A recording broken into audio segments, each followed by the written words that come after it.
Informar-vos que l'exposició sobre el món visigòtic a les Terres Valencianes s'ha prorrogat fins al 17 de gener i, per tant, us convide a que visiteu aquesta exposició que es mostra en els períodes fins ara més foscos de la nostra història. Si veniu a veure l'exposició d'En temps de visigots, us donarà la benvinguda un anell d'or amb amatista que té una decoració lateral d'una creu monogramàtica emmarcada per dues palmes. Aquest anell va aparèixer a la necròpolis de l'Almoina, al cementeri de l'Almoina, i devia pertànyer a un personatge de l'alta jerarquia de la ciutat. Este bol de vidre representa el pas de valentia romana a la valentia visigòtica. És un bol de vidre produït en tallers de Roma i del Lazio, del voltant de Roma, a finals del segle IV. I el trobarem a l'Almoina, probablement associat al culte i la devoció a Sant Vicent, en el lloc on s'ha identificat la seva presó. És un bol de vidre que té escenes tallades en el motiu de la Traditio Legis, que és el moment en el qual Crist entrega les lleis a Sant Pere en presència de Sant Pau. Estem davant de la tomba número 31 del cementeri de l'Almoina. És una tomba que data de la segona meitat del segle VI i és d'època visigòtica. Està construïda en grans lloses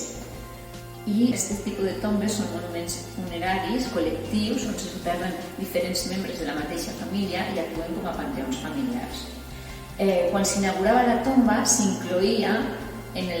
junt al primer mort que soterraven una gerreta o una botella de ceràmica o de vidre a mode de ritual d'inici.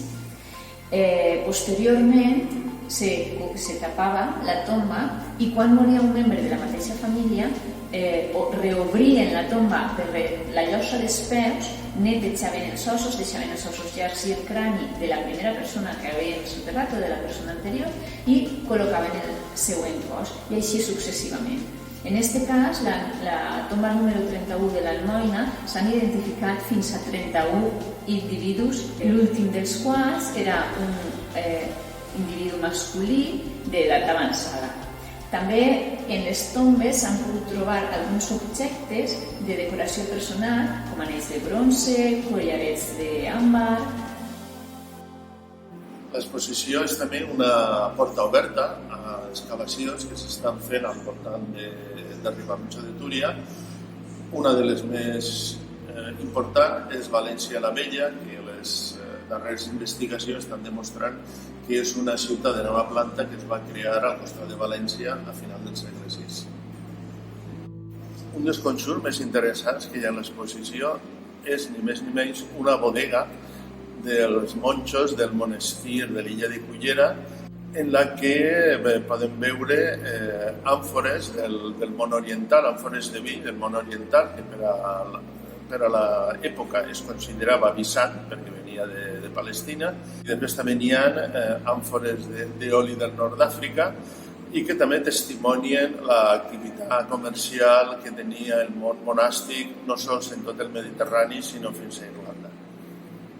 Un dels edificis més destacats, o tal vegada el més destacat de l'exposició, és el gran palau que va excavar el Museu de Prehistòria al Pla de Nadal, també en Riba-roja de Túria,